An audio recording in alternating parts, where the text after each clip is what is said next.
Assalamualaikum warahmatullahi wabarakatuh. Pada video kali ini saya akan membahas mengenai e-commerce. Nah, perdagangan sebenarnya merupakan kegiatan yang dilakukan manusia sejak awal peradabannya.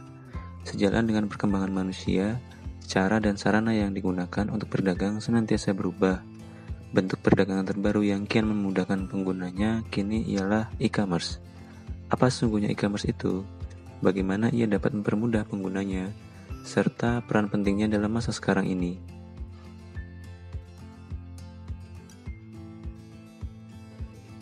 E-commerce pertama kali diperkenalkan pada tahun 1994 pada saat pertama kali banner elektronik dipakai untuk tujuan promosi dan periklanan di suatu halaman website. Menurut riset Forrester, perdagangan elektronik menghasilkan penjualan seharga 12,2 miliar Amerika US dollar pada 2003. Menurut laporan yang lain pada bulan Oktober 2006 yang lalu, pendapatan retail online yang bersifat non-travel di Amerika Serikat diramalkan akan mencapai 1,4 triliun dolar US dollar pada tahun 2011.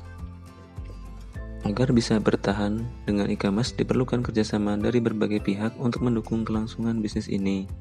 Di antaranya adalah kualitas dan kelengkapan produk, kerjasama yang baik dengan tim manajemen, pengiriman produk tepat waktu, pelayanan yang bagus, desain web yang menarik, jaringan infrastruktur dan keamanan, serta kebijakan-kebijakan lain yang berhubungan dengan transaksi penjualan. Nah, berikut terdapat perkembangan analisa e-commerce di Indonesia untuk kedepannya berdasarkan SWOT. Yang pertama yaitu strength, kenyamanan membeli via internet, dari depan komputer, di rumah sendiri, hemat waktu dan usaha, pembayaran mudah, dan lain-lain.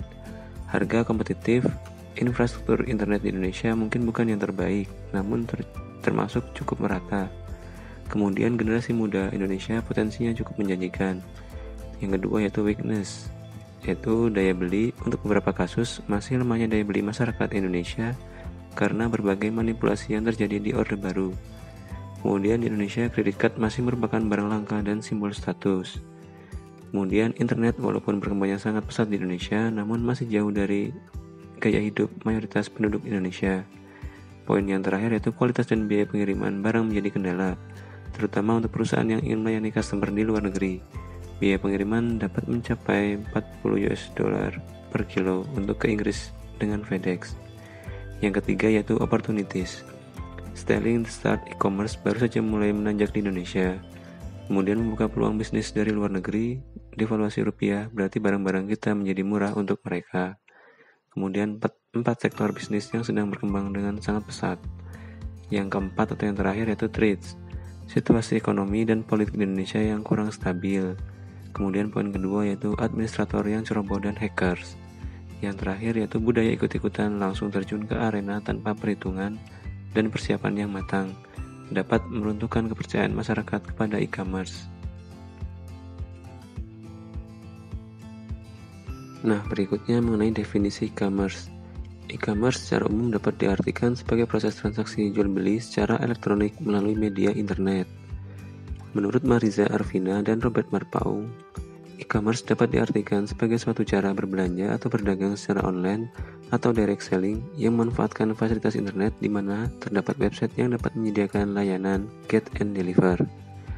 Kemudian menurut David Baum, e-commerce merupakan satu set dinamis teknologi, aplikasi, dan proses bisnis yang menghubungkan perusahaan, konsumen, dan komunitas tertentu melalui transaksi elektronik dan perdagangan barang, pelayanan, dan informasi yang dilakukan secara elektronik. Kemudian menurut Roger Clark dalam Electronic Commerce Definition, e-commerce adalah tata cara perdagangan barang dan jasa yang menggunakan media telekomunikasi dan telekomunikasi sebagai alat bantunya.